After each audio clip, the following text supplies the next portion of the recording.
guys, welcome to IMO Kitchen. இன்னைக்கு நம்ம காராமணியும் அரைக்கீரையும் வச்சு கூட்டு பண்ண போறோம். எப்பவுமே இந்த மாதிரி பயிருங்களை வந்து ஹாட் பாக்ஸ்ல போட்டு ஒரு மணி நேரம் முன்னாடியே ஊற வச்சிட்டோம்னா சூப்பரா ஊறி வந்துடும். இந்த சிறுபருப்பும் வந்து 20 minutes பிஃபோரா நம்ம நல்லா ஊறி வந்திருக்கு பாருங்க.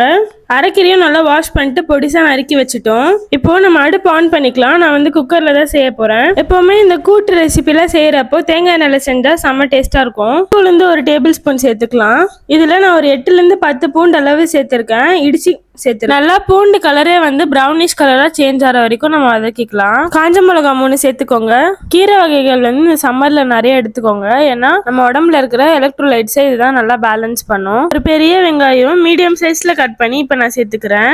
அதே மாதிரி நம்ம சேனல் ஃபர்ஸ்ட் டைம் பாக்குறீங்கன்னா மறக்காம சப்ஸ்கிரைப் பண்ணிக்கோங்க. அப்பதான் நான் எவ்ரிடே போஸ்ட் பண்ற எல்லா வீடியோஸும் உங்களுக்கு வந்து ரீச் ஆகும். ஏற்கனவே நம்ம சேனல்ல சப்ஸ்கிரைப் பண்ணி பாக்குறவங்களுக்கு எல்லாம் ரொம்ப தேங்க்ஸ். ஏன்னா அவங்களாலதான் நான் மோட்டிவேட் ஆகி எவ்ரிடே வீடியோஸே போடுறேன். அதே மாதிரி உங்க ஊர் டிஷ்ஷஸ் ஏதாவது இருந்துச்சுன்னா அதை எனக்கு கமெண்ட் பண்ணுங்க. அதை நான் ட்ரை பண்றேன். இப்போ இந்த வெங்காயம் நல்லா வதங்கி வர்றதுக்கு தேவையான அளவு கல்லுப்பு சேர்த்துட்டு நல்லா ஒண்ணு போல நம்ம கலரி விட்டுடலாம். கீரைக்கு மட்டும் எப்பவுமே உப்பு வந்து ஸ்டார்டிங்ல கம்மியா போடணும். பினிஷிங்ல நம்ம தேவையான அளவு போட்டுக்கலாம். நம்ம ஊற வச்சு எடுத்து வச்சிருந்தோம் இல்லையா சிறுபருப்பு, இப்ப அது தண்ணி இல்லாம இதுல நான் சேர்த்துக்க போறேன். கண்டிப்பா இந்த ரெசிபி இதே மாதிரி ஸ்டெப்ஸ் ஃபாலோ பண்ணி நீங்க ஒரு வாட்டி ட்ரை பண்ணி பாருங்க. உங்களுக்கு கண்டிப்பா பிடிக்கும். இது கூடவே காராமணி நம்ம எடுத்து வச்சிருந்தோம் இல்லையா ஹாட் பாக்ஸ்ல, அதையும் வந்து இதுல சேர்த்துக்கலாம். தண்ணி எல்லாம் இல்லாம சேர்த்துக்கோங்க.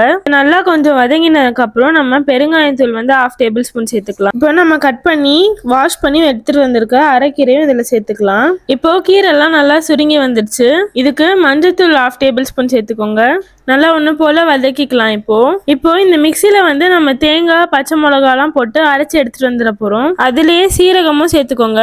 பாருங்க நல்லா அரைப்பட்டு இந்த பதத்துல இருக்கணும்.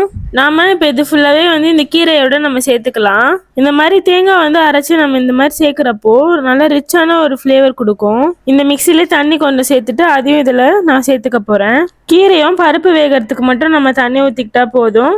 கூட்டு வந்து ரொம்ப தண்ணியா இருந்துச்சுன்னா நல்லா இருக்காது. அதனால பார்த்து அளவு ஊத்திக்கோங்க. இப்பவே சூப்பரா வாசனையா இருக்கு. இப்ப நான் போதுமான அளவு இன்னும் கொஞ்சம் தண்ணி சேர்த்துக்க போறேன். இப்போ இதுல நம்ம டேஸ்ட்டும் செக் பண்ணிக்க போறோம். எனக்கு வந்து எல்லாமே வந்து பெர்ஃபெக்டா இருக்கு. நான் முன்னாடியே சொன்ன மாதிரி கீரைக்கு வந்து நம்ம லாஸ்டா தான் உப்பு சேர்க்கணும். அதனால நான் இப்ப உப்பு சேர்த்துக்கிறேன். உப்பு சேர்த்ததுக்கு அப்புறம் நம்ம நல்லா ஒண்ணு போல கலரி விட்டுறலாம். இது கூடவே 1 டேபிள் ஸ்பூன் வந்து நம்ம சாம்பார் பொடி சேர்த்துக்கலாம். இப்ப வாங்க நம்ம குக்கர் க்ளோஸ் பண்ணிட்டு நான் வந்து 2 to 3 விசில் வரைக்கும் விட போறேன். க்ளோஸ் பண்றதுக்கு முன்னாடி கொஞ்சோண்டு தேங்காய் எண்ணெய் சேர்த்துட்டு நம்ம க்ளோஸ் பண்ணிட்டு இப்போ வாங்க நம்ம விசிலும் போட்டுடலாம். அவ்வளோதான், விசில் முடிஞ்சிச்சு. நம்ம இப்போ ஓப்பன் பண்ணி பார்த்துடலாம்.